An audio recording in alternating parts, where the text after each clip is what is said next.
सभी बच्चों का संस्कृत हिताज चैनल में श्याम बेरवा की ओर से स्वागत है। मैं आज कक्षा 12 विषय संस्कृत साहित्य की पाठ्य पुस्तक सारस्वती भाग द्वितीय के षष्ठ पाठ है सुक्ति सुधा को लेकर उपस्थित हुआ हूँ। सबसे पहले हम पाठ के नाम के बारे में जानेंगे कि पाठ का नाम क्या है। पाठ का नाम है सुक्ति सुधा। इसमें सुक्ति का अर्थ है सुंदर वचन या मधुर वचन और सुधा का अर्थ है अमृत। इस प्रकार इसका अर्थ हुआ सुंदर वचन रूपी अमृत। पाठ का अध्ययन कराने से पहले मैं आपको संक्षेप में पाठ का परिचय कराता हूँ कि ये पाठ कहाँ से लिया गया है और इसका वर्णित विषय क्या है। संस्कृत साहित्य में सूक्तियों का समृद्ध भंडार है। ये सूक्तियाँ आज भी हमारे जीवन में बहुमूल्य, उपयोगी एवं पथ प्रदर्शक है। प्रस्तुत पाठ के प्रथम, द्वितीय एवं तृतीय श्लोक के रचयिता पंडित राज जगन्नाथ है, जिनमें हंस के निवास, जल और दूध को अलग अलग करने का ज्ञान तथा बसंत में कोयल के आनंदित होने का वर्णन है। चतुर्थ श्लोक के रचयिता माघ है, जिसमें शब्द और अर्थ को काव्य के लिए अपेक्षित माना गया है। पंचम श्लोक के रचयिता भवभूति है, जिसमें प्रियजन की महत्ता पर प्रकाश डाला गया है। षष्ठम श्लोक के रचयिता भारवी है, जिसमें अविवेक के परिणामों का उल्लेख किया है तथा निर्देश भी दिया है कि बिना विचारे कोई कार्य नहीं करना चाहिए। सप्तम से द्वादश श्लोकों के रचयिता भर्तरी है, जिनमें मूर्खों को विद्वानों की सभा में चुप रहने, महात्माओं के स्वभाव, अच्छे मित्रों के लक्षण, सज्जनों की संख्या, वाणी रूपी आभूषण तथा समय रहते ही विद्वान पुरुष को यथाशक्ति कार्य करना चाहिए आदि पर नीति युक्त निर्देश दिए हैं। विभिन्न विषयों से संबंधित ये सूक्तियाँ निश्चित रूप से छात्रों के लिए उपयोगी सिद्ध होगी। तो चलिए पाठ परिचय के बाद हम षष्ठ पाठ है सुक्ति सुधा का हिंदी अनुवाद है भाषिक कार्य सहित अध्ययन शुरू करते हैं। देखिए, पहला श्लोक है अस्ति यद्यपि सर्वत्र नीरम नीरजराजितम रमते न मललस्य मानसम मानसम बिना। अब श्लोक का अन्वय देखते हैं। यद्यपि सर्वत्र नीरजराजितम नीरम अस्ति मललस्य मानसम मानसम बिना ने रमते। श्लोक के अन्वय के अनुसार कठिन शब्दार्थ देखते हैं। यद्यपि इसका अर्थ होगा यद्यपि, सर्वत्र इसका अर्थ होगा सब जगह, नीरज इसका अर्थ होगा कमल, राजितम इसका अर्थ होगा सुशोभित, नीरम इसका अर्थ होगा जल, अस्ति इसका अर्थ होगा है, मललस्य इसका अर्थ होगा हंस का, मानसम इसका अर्थ होगा मन, मानसम बिना इसका अर्थ होगा मानसरोवर के बिना, न रमते इसका अर्थ होगा नहीं रमता। अब श्लोक का हिंदी अनुवाद देखते हैं। यद्यपि यानी यद्यपि, सर्वत्र यानी सब जगह, नीरज राजितम यानी कमलों से सुशोभित, नीरम यानी जल, अस्ति यानी है, मललस्य यानी हंस का, मानसम यानी मन, मानसम बिना यानी मानसरोवर के बिना, न रमते यानी नहीं रमता। अर्थात यद्यपि सब जगह कमलों से सुशोभित जल है, तथापि हंस का मन मानसरोवर के बिना नहीं रमता है। अर्थात उसे तो मानसरोवर ही प्रिय है। भाव यह है कि सज्जनों का मन अच्छी संगति में ही लगता है। इस श्लोक में एक शब्द आया है यद्यपि, इसका विच्छेद होगा यदि प्लस अपि और इसमें यण संधि है। इस श्लोक में एकत्र का विलोम शब्द आया है सर्वत्र। इस श्लोक में नीरम विशेष्य है और नीरज राजितम इसका विशेषण है। इस श्लोक में रमते क्रिया है और मललस्य मानसम इसका कर्ता है। इस श्लोक में हंसस्य का पर्यायवाची आया है मललस्य। इस श्लोक में जलम का पर्यायवाची आया है नीरम। इस श्लोक में अनुष्टुप छंद है और यमक अलंकार है। अगला श्लोक देखते हैं। नीर क्षीर विवेके हंसालस्यम त्वमेव तनु से चेत विश्वस्मिन अधुना अन्य कुलव्रतम पालिष्यति के। अब श्लोक का अन्वय देखते हैं। हंस चेत त्वम एव नीर क्षीर विवेके आलस्यम तनु से अधुना विश्वस्मिन अन्य के कुलव्रतम पालयिष्यति। श्लोक के अन्वय के अनुसार कठिन शब्दार्थ देखते हैं। हंस इसका अर्थ होगा हंस। चेत इसका अर्थ होगा यदि। त्वम इसका अर्थ होगा तुम। एव इसका अर्थ होगा ही। नीर क्षीर विवेके इसका अर्थ होगा जल और दूध को अलग अलग करने में। आलस्यम इसका अर्थ होगा आलस्य। तनु से इसका अर्थ होगा फैलाते हो। अधुना इसका अर्थ होगा अब। विश्वस्मिन इसका अर्थ होगा इस संसार में। अन्य इसका अर्थ होगा दूसरा। के इसका अर्थ होगा कौन। कुलव्रतम इसका अर्थ होगा कुल के नियम का। पालिष्यति इसका अर्थ होगा पालन करेगा। अब श्लोक का हिंदी अनुवाद देखते हैं। हंस यानी हे हंस। चेत यानी यदि। तुम यानी तुम। एव यानी ही। नीर क्षीर विवेके यानी जल और दूध को अलग अलग करने में। आलस्यम यानी आलस्य। तनु से यानी फैलाते हो। अधुना यानी अब। विश्वस्मिन यानी इस संसार में। अन्य यानी दूसरा। के यानी कौन। कुलव्रतम यानी कुल के नियम का। पालिष्यति यानी पालन करेगा। अर्थात हे हंस, यदि तुम ही जल और दूध को अलग अलग करने में आलस्य फैलाते हो या करते हो तो अब इस संसार में दूसरा कौन कुल के नियम का पालन करेगा। भाव यह है कि न्यायकर्ता ही निर्णय करने में विलंब करे तो संसार में सत्य न्याय कहाँ मिलेगा। इस श्लोक में दुग्ध का पर्यायवाची आया है क्षीर। इस श्लोक में एक शब्द और आया है हंसालस्यम। इसका विच्छेद होगा हंस प्लस आलस्यम और इसमें दीर्घ संधि है। इस श्लोक में त्वम सर्वनाम है और हंस इसकी संज्ञा है। इस श्लोक में तनु से क्रिया है और हंस इसका कर्ता है। इस श्लोक में एक शब्द और आया है विश्वस्मिन अधुना अन्य। इसका विच्छेद होगा विश्वस्मिन प्लस अधुना प्लस अन्य और इसमें दीर्घ संधि है। इस श्लोक में सांप्रतम का पर्यायवाची आया है अधुना। इस श्लोक में पालयिष्यति क्रिया है और अन्य के इसका कर्ता है। इस श्लोक में आर्या छंद है। अगला श्लोक है तावत कोकिल विरसान यापिये दिवसान वनांतरे निवसन यावन मिलद अतिमाले कोअपि रसाले समुल्ल सती। अब श्लोक का अन्वय देखते हैं। कोकिल तावत वनांतरे निवसन विरसान दिवसान यापिये यावत मिलत अतिमाले कोअपि रसाले समुल्ल सती। श्लोक के अन्वय के अनुसार कठिन शब्दार्थ देखते हैं। कोकिल इसका अर्थ होगा हे कोयल। तावत इसका अर्थ होगा तब तक। वनांतरे इसका अर्थ होगा दूसरे वन में। निवसन इसका अर्थ होगा निवास करते हुए। विरसान इसका अर्थ होगा नीरस। दिवसान इसका अर्थ होगा दिनों को। यापिये इसका अर्थ होगा व्यतीत करो। यावत इसका अर्थ होगा जब तक। मिलद अतिमाल इसका अर्थ होगा चिपकी हुई भ्रमर पंक्तियों वाला। कोअपि इसका अर्थ होगा कोई। रसालय इसका अर्थ होगा आम्र वृक्ष। समुल्ल सती इसका अर्थ होगा प्रफुल्लित हो उठता है। अब इसका हिंदी अनुवाद देखते हैं। कोकिल यानी हे कोयल। तावत यानी तब तक। वनांतर यानी दूसरे वन में। निवसन यानी निवास करते हुए। विरसान यानी नीरस। दिवसान यानी दिनों को। यापिय यानी व्यतीत करो। यावत यानी जब तक। मिलद अतिमाल यानी चिपकी हुई भ्रमर पंक्तियों वाला। कोअपि यानी कोई। रसाले यानी आम वृक्ष या आम का पेड़। समुल सती यानी प्रफुल्लित हो उठता है। अर्थात हे कोयल, तुम तब तक दूसरे वन में निवास करते हुए नीरस दिनों को व्यतीत करो जब तक चिपकी हुई भ्रमर पंक्तियों वाला कोई आम वृक्ष प्रफुल्लित हो उठता है। भाव यह है कि यदि समय अनुकूल न हो तो बुरे दिनों को किसी भी प्रकार बुद्धि का उपयोग लेते हुए व्यतीत करना चाहिए। इस श्लोक में यावत का विलोम शब्द आया है तावत। इस श्लोक में पिक का पर्यायवाची आया है कोयल।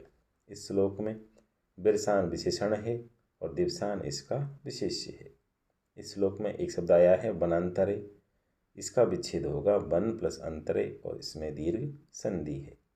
इस श्लोक में सरसान का विलोम शब्द आया है विरसान। इस श्लोक में एक शब्द और आया है यावन मिलद अतिमाल, इसका विच्छेद होगा यावत प्लस मिलत प्लस अतिमाल है और इसमें अनुनासिक जशत्व संधि है। इस श्लोक में एक शब्द और आया है को अपि, इसका विच्छेद होगा कह प्लस अपि और इसमें उत्व संधि है। यदि इसका विच्छेद करें को प्लस अपि तो इसमें संधि होगी पूर्व रूप। इसमें आम्रम का पर्यायवाची आया है रसालय। इस श्लोक में रसालय विशेष्य है और यावन मिलद अलिमालय इसका विशेषण है। इस श्लोक में समूल सती क्रिया है और रसालय इसका कर्ता है। इस श्लोक में आर्या छंद है। अगला श्लोक है ना लंबते दैश्चिक्ताम ने निषिदति पौरुषे शब्दार्थो सत्कविर इव दियम विद्वान अपेक्षते। अब श्लोक का अन्वय देखते हैं। विद्वान दैश्चिक्ताम ने अलंबते ने पौरुषे निषिदति सत्कवि शब्दार्थो इव द्वयम अपेक्षते। श्लोक के अन्वय के अनुसार कठिन शब्दार्थ देखते हैं। विद्वान इसका अर्थ होगा बुद्धिमान व्यक्ति, दैष्टिकताम इसका अर्थ होगा भाग्यवादिता को, न अलंबते इसका अर्थ होगा सहारा नहीं बनाता, न पौरुषे इसका अर्थ होगा न पुरुषार्थ के, निषिदति इसका अर्थ होगा सहारे बैठता है या आश्रय लेता है, सत्कवि इसका अर्थ होगा श्रेष्ठ कवि, इव इसका अर्थ होगा समान या जिस तरह, शब्दार्थौ इसका अर्थ होगा शब्द और अर्थ, द्वयम इसका अर्थ होगा दोनों की, अपेक्षते इसका अर्थ होगा अपेक्षा करता है, ये दोनों को वांछनीय स्वीकार करता है। अब श्लोक का हिंदी अनुवाद देखते हैं। विद्वान यानी बुद्धिमान व्यक्ति, दैष्टिकता यानी भाग्यवादिता को, न आलम्बते यानी सहारा नहीं बनाता, न पौरुषे यानी न पुरुषार्थ के, निषिदति यानी सहारे बैठता है या आश्रय लेता है, सत्कवि यानी श्रेष्ठ कवि, इव यानी समान या जिस तरह, शब्दार्थ हो यानी शब्द और अर्थ, द्वयम यानी दोनों की, अपेक्षित यानी अपेक्षा करता है, ये दोनों को वांछनीय स्वीकार करता है। अर्थात बुद्धिमान व्यक्ति भाग्यवादिता को सहारा नहीं बनाता और न पुरुषार्थ या उद्यम के सहारे बैठता है। वह एक श्रेष्ठ कवि के समान शब्द और अर्थ दोनों को अपेक्षा करता है या दोनों को वांछनीय स्वीकार करता है। इस श्लोक में एक शब्द आया है नालंबते, इसका विच्छेद होगा ने प्लस आलंबते और इसमें दीर्घ संधि है। इस श्लोक में भाग्यवादिता का पर्यायवाची आया है दैष्टिकता। इस श्लोक में निषिदति क्रिया है और विद्वान इसका कर्ता है। इस श्लोक में उद्यम का पर्यायवाची आया है पौरुषे। इस श्लोक में एक शब्द और आया है शब्दार्थो, इसका विच्छेद होगा शब्द प्लस अर्थो और इसमें दीर्घ संधि है। इस श्लोक में कवि विशेष्य है और सत इसका विशेषण है। इस श्लोक में द्वयम सर्वनाम है और दैष्टिकता व पौरुषे इसकी संज्ञा है। इस श्लोक में मूर्ख का विलोम शब्द आया है विद्वान। अगला श्लोक देखते हैं। ने किंचिदपि कुर्वाणे सौख्य दुखान्य अपोहति ततस्य किमपि द्रव्यम यो हि यस्य प्रियो जन। अब श्लोक का अन्वय देखते हैं। ही ये जने यस्य प्रिय किंचिदपि न कुर्वाणे सौख्य दुखानि अपोहति ततस्य किमपि द्रव्यम अस्ति। श्लोक के अन्वय के अनुसार कठिन शब्दार्थ देखते हैं। ही यानी क्योंकि, ये इसका अर्थ होगा जो, जन इसका अर्थ होगा व्यक्ति, यश इसका अर्थ होगा जिसका, प्रिय इसका अर्थ होगा प्रिय, किंचिदपि इसका अर्थ होगा कुछ भी, न कुर्बाणे इसका अर्थ होगा न करता हुआ, सौख्य इसका अर्थ होगा आनंद से, दुखानी इसका अर्थ होगा दुखों को, अपोहति इसका अर्थ होगा दूर कर देता है, तत् इसका अर्थ होगा वह, तस्य इसका अर्थ होगा उसका, किमपि इसका अर्थ होगा कोई भी या अनिवर्चनीय, द्रव्यम इसका अर्थ होगा धन, अस्ति इसका अर्थ होगा है। अब श्लोक का हिंदी अनुवाद देखते हैं। ही यानी क्योंकि, ये यानी जो, जन यानी व्यक्ति, यस्य यानी जिसका, प्रिय यानी प्रिय, किंचिदपि यानी कुछ भी, न कुर्बाने यानी न करता हुआ, सौख्य यानी आनंद से, दुखानी यानी दुखों को, अपोहति यानी दूर कर देता है, तत् यानी वह, तस् यानी उसका, किमपि यानी कोई भी, या अनिवर्चनीय, द्रव्यम यानी धन, अस्ति यानी है। अर्थात क्योंकि जो जिसका प्रिय है वह कुछ भी न करता हुआ आनंद से दुखों को दूर कर देता है, वह व्यक्ति उसका अनिवर्चनीय धन है। भाव यह है कि इसमें प्रियजन की महत्ता पर प्रकाश डाला गया है। इस श्लोक में एक शब्द आया है किंचिदपि, इसका विच्छेद होगा किंचित प्लस अपि और इसमें जसत्व संधि है। इसमें एक शब्द और आया है कुर्बाण, इसमें क्री धातु है और सानच प्रत्यय है। इस श्लोक में एक शब्द और आया है सौख्ये दुखानी अपोहति, इसका विच्छेद होगा सौख्यई प्लस दुखानी प्लस अपोहति और इसमें रुत व्ययण संधि है। इस श्लोक में तत् सर्वनाम है और प्रिय इसकी संज्ञा है। इस श्लोक में किमपि विशेषण है और द्रव्यम इसका विशेष्य है। इस श्लोक में प्रिय विशेषण है और जन इसका विशेष्य है। इस श्लोक में अपोहति क्रिया है और प्रिय जन है इसका कर्ता है। इस श्लोक में ये सर्वनाम है और प्रिय जन इसकी संज्ञा है। इस श्लोक में धर्म का पर्यायवाची आया है द्रव्यम। इस श्लोक में अनुष्टुप छंद है। अगला श्लोक देखते हैं। सहसा विदधीत ने क्रियाम विवेक परमा पदाम पदम वृणते ही विमृश्य कारिणम गुणलुब्धा स्वयमेव संपदे। अब श्लोक का अन्वय देखते हैं। सहसा क्रियाम ने विदधीत अविवेके परमा पदाम पदम ही गुणलब्धा संपदे विमृश्य कारिणाम स्वयमेव वृणते। अब श्लोक के अन्वय के अनुसार कठिन शब्दार्थ देखते हैं। सहसा, इसका अर्थ होगा अचानक अर्थात बिना सोचे समझे। क्रियाम, इसका अर्थ होगा कार्य। नेविधीत, इसका अर्थ होगा नहीं करना चाहिए। अविवेक, इसका अर्थ होगा अज्ञान अर्थात बिना सोचे समझे कार्य करना। परमापदाम, इसका अर्थ होगा बड़ी विपत्तियों का। पदम, इसका अर्थ होगा स्थान या कारण होता है। ही, इसका अर्थ होगा क्योंकि। गुणलुब्धा, इसका अर्थ होगा गुणों में अनुरक्त रहने वाली। संपदे, इसका अर्थ होगा संपत्तियाँ। विमर्श कार्यणाम, इसका अर्थ होगा सम्यक विचार करने वाले पुरुष को। स्वयमेव, इसका अर्थ होगा स्वयं ही। वृणते, इसका अर्थ होगा वर्ण करती है। अब श्लोक का हिंदी अनुवाद देखते हैं। सहसा यानी अचानक अर्थात बिना सोचे समझे। क्रियाम यानी कार्य। नवदीत यानी नहीं करना चाहिए। अविवेक यानी अज्ञान अर्थात बिना सोचे समझे कार्य करना।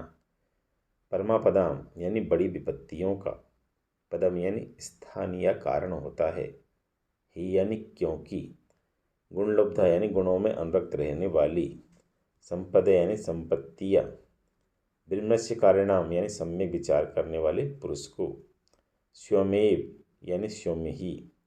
वृणते यानी वर्ण करती है अर्थात अचानक अर्थात बिना सोचे समझे कार्य नहीं करना चाहिए, क्योंकि अज्ञान अर्थात बिना सोचे समझे कार्य करना बड़ी विपत्तियों का स्थान या कारण होता है।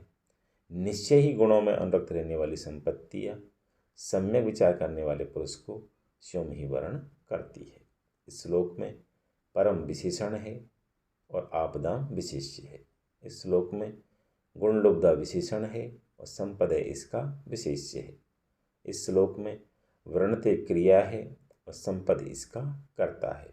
इस श्लोक में विवेक का विलोम शब्द आया है अविवेके। इस श्लोक में अकस्मात का पर्यायवाची आया है सहसा। इस श्लोक में आपद का विलोम शब्द आया है संपदे। इस श्लोक में कर्तव्यम का पर्यायवाची आया है विदिधीत।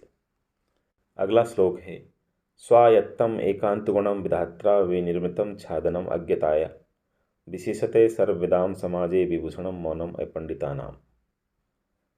अब श्लोक का अन्वय देखते हैं। विधात्रा अपंडितानाम स्वायत्तम एकांतगुणम अज्ञताया छादनम मौनम विनिर्मितम विशेषते सर्वविदाम समाजे विभूषण। अब श्लोक के अन्वय के अनुसार कठिन शब्दार्थ देखते हैं। विधात्रा इसका अर्थ होगा ब्रह्मा ने। पंडितानाम इसका अर्थ होगा मूर्खों का। स्वायत्तम इसका अर्थ होगा सदा अपने पास रहने वाला। एकांत गुणम इसका अर्थ होगा अत्यंत हितकारी। अज्ञताया इसका अर्थ होगा मूर्खता को। छादनम इसका अर्थ होगा ढकने वाला। मौनम इसका अर्थ होगा मौन रूपी गुण। विनिर्मितम इसका अर्थ होगा बनाया है। विशेषतः इसका अर्थ होगा विशेष रूप से। सर्वविदाम इसका अर्थ होगा विद्वानों के। समाजे इसका अर्थ होगा समाज में। विभूषणम इसका अर्थ होगा आभूषण होता है या सुशोभित करता है। अब श्लोक का हिंदी अनुवाद देखते हैं। विधात्रा यानी ब्रह्मा ने, अपंडिता नाम यानी मूर्खों का, स्वायत्तम यानी सदा अपने पास रहने वाला, एकांत गुणम यानी अत्यंत हितकारी, अज्ञताया यानी मूर्खता को, छादनम यानी ढकने वाला, मौनम यानी मौन रूपी गुण, विनिर्मितम यानी बनाया है, विशेषतः यानी विशेष रूप से, सर्वदाम यानी विद्वानों की, समाज यानी समाज में, विभूषणम यानी आभूषण होता है या सुशोभित करता है। अर्थात ब्रह्मा ने मूर्खों का सदा अपने पास रहने वाला, अत्यंत हितकारी, मूर्खता को ढकने वाला मौन रूपी गुण बनाया है, जो विशेष रूप से विद्वानों के समाज में उनको सुशोभित करता है। इस श्लोक में विनिर्मितम क्रिया है और विधात्रा इसका कर्ता है। इस श्लोक में सर्वविदाम विशेषण है और समाजे इसका विशेष्य है। इस श्लोक में विदुषाम का पर्यायवाची आया है सर्वविदाम। इस श्लोक में पंडिता नाम का विलोम शब्द आया है अपंडिता नाम। इस श्लोक में अज्ञताया छादनम विशेषण है और मौनम इसका विशेष्य है। इस श्लोक में उपजाति छंद है, जिसके पहले चरण में इंद्रवज्रा और बाकी 3 चरणों में उपेंद्रवज्रा छंद है। और जो उपजाति छंद है ये इंद्रवज्रा और उपेंद्रवज्रा दोनों छंदों के मिश्रण से बनता है। अगला श्लोक है विपदी धैर्यम यत अभ्युदये क्षमा सदसी वाक्पटुता युधि विक्रम यशसी च अभिरुचि व्यसनम श्रुतो प्रकृति सिद्धम इदम ही महात्मना। अब श्लोक का अन्वय देखते हैं। विपदी धैर्यम अथ अभ्युदये क्षमा सदसी वाक्पटुता युधि विक्रम यशसी चे अभिरुचि श्रुतौ व्यसनम इदम ही महात्मनाम प्रकृति सिद्धम। श्लोक के अन्वय के अनुसार कठिन शब्दार्थ देखते हैं। विपदी इसका अर्थ होगा आपत्ति के समय। धैर्यम इसका अर्थ होगा धैर्य। अथ इसका अर्थ होगा और। अभ्युदय इसका अर्थ होगा उन्नति या समृद्धि होने पर। क्षमा इसका अर्थ होगा सहनशीलता। सदसी इसका अर्थ होगा सभा में। वाक्पटुता इसका अर्थ होगा बोलने की कुशलता। युधि इसका अर्थ होगा युद्ध में। विक्रम इसका अर्थ होगा पराक्रम। यशसी इसका अर्थ होगा यश प्राप्ति में। अभिरुचि इसका अर्थ होगा विशेष रुचि। श्रुतौ इसका अर्थ होगा वेदादि शास्त्रों के अभ्यास में। व्यसनम इसका अर्थ होगा आसक्ति। इदम ही महात्मनाम इसका अर्थ होगा यह सब निश्चय ही महापुरुषों में। प्रकृति सिद्धम इसका अर्थ होगा स्वभाव सिद्ध होते हैं। अब श्लोक का हिंदी अनुवाद देखते हैं। विपदी यानी आपत्ति के समय, धैर्यम यानी धैर्य, अथ यानी और, अभ्युदय यानी उन्नति या समृद्धि होने पर, क्षमा यानी सहनशीलता, सदसी यानी सभा में, वाक्पटुता यानी बोलने की कुशलता, युधि यानी युद्ध में, विक्रम यानी पराक्रम, यशी यानी यश प्राप्ति में, अभिरुचि यानी विशेष रुचि, श्रुतौ यानी वेदादि शास्त्रों के अभ्यास में, व्यसनम यानी आसक्ति, इदम ही यानी यह सब निश्चय ही, महात्मनाम यानी महापुरुषों में, प्रकृति सिद्धम यानी स्वभाव सिद्ध होते हैं। अर्थात आपत्ति के समय धैर्य और उन्नति या समृद्धि होने पर सहनशीलता, सभा में बोलने की कुशलता, युद्ध में पराक्रम, यश प्राप्ति में विशेष रुचि, वेदादि शास्त्रों के अभ्यास में आसक्ति, यह सब गुण निश्चय ही महापुरुषों में स्वभाव सिद्ध होते हैं। इस श्लोक में एक शब्द आया है धैर्यम अथ अभ्युदय। इसका विच्छेद होगा धैर्यम प्लस अथ प्लस अभ्युदय और इसमें दीर्घ संधि है। इस श्लोक में पटुता विशेषण है और वाक इसका विशेष्य है। इस श्लोक में सभायाम का पर्यायवाची आया है सदसी। इस श्लोक में कीर्ति का पर्यायवाची आया है यशसी। इस श्लोक में एक शब्द और आया है चाभिरुचिर व्यसनम। इसका विच्छेद होगा चे प्लस अभिरुचि प्लस व्यसनम और इसमें दीर्घ विरुद्ध संधि है। इस श्लोक में निसर्गते का पर्यायवाची आया है प्रकृति।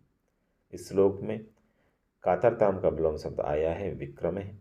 इस श्लोक में इदम सर्वनाम है और महात्मनाम इसका विशेषण है। इस श्लोक में द्रुत प्रलंबितम छंद है। अगला श्लोक देखते हैं। पापान निवार्यति योज्यते हिताय गुहाम निगुहति गुणान प्रकटीकरोति आपदगतम चैन जहाति ददाति काले सन्मित्र लक्षणमिदम प्रवदन्ति संते। श्लोक का अन्वय होगा। पापाथ निवार्यति हिताय योज्यते गुहाम निगुहति गुणान प्रकटीकरोति आपदगतम चैन जहाति काले ददाति संते इदम सन्मित्र लक्षणम प्रवदन्ति। श्लोक के अन्वय के अनुसार कठिन शब्दार्थ देखते हैं।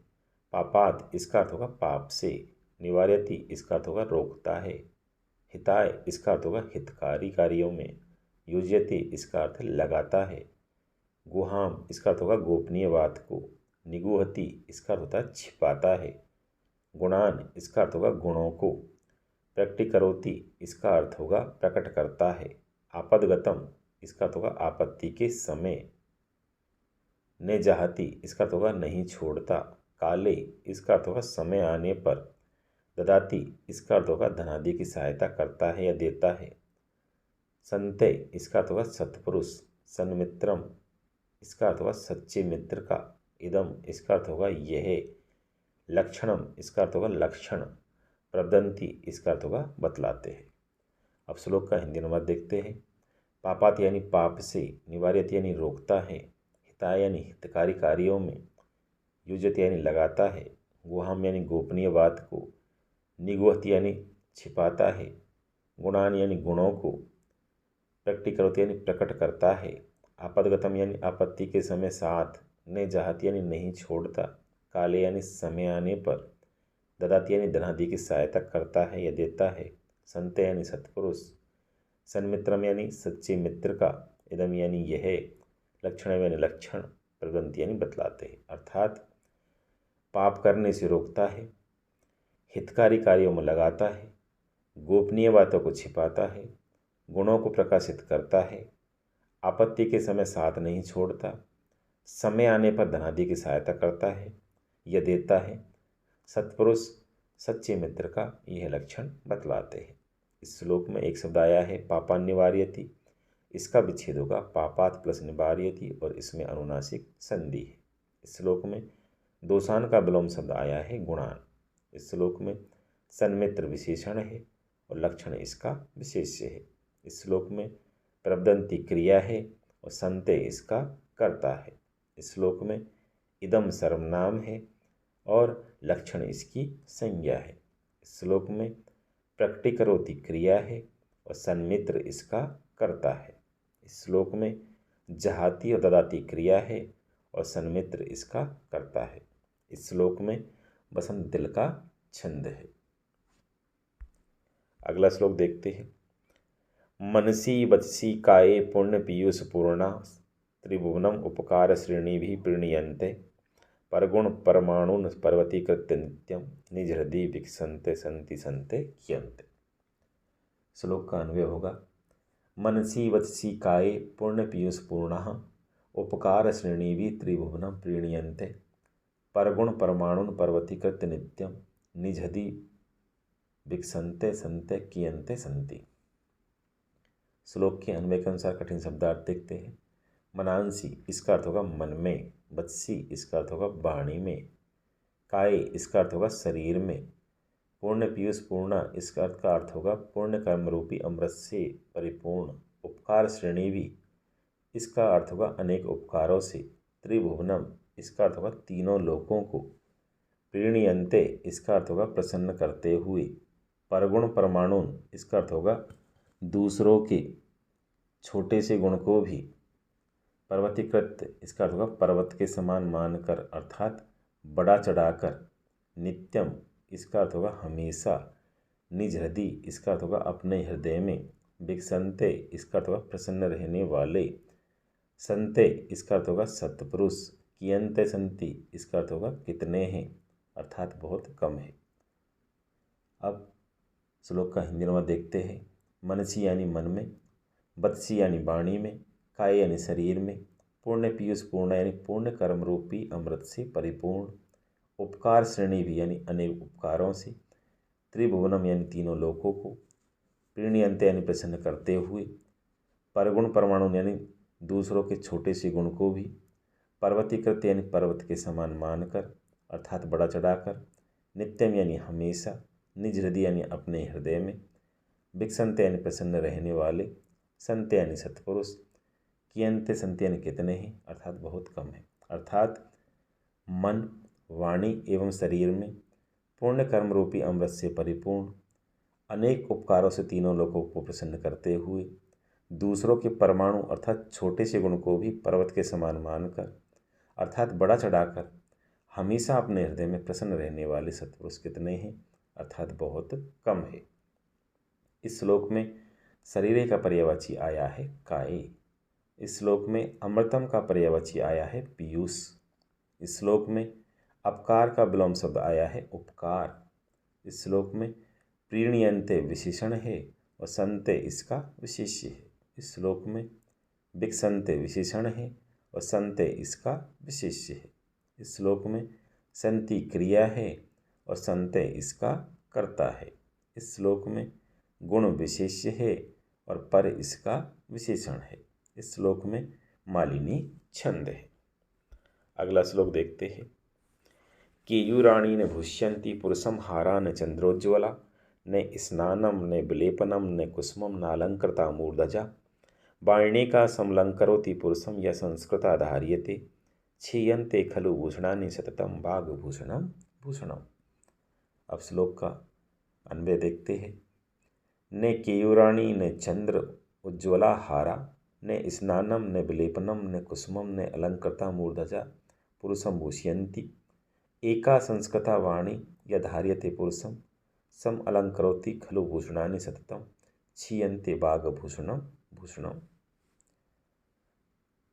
श्लोक के अन्वय के अनुसार कठिन शब्दार्थ देखते हैं।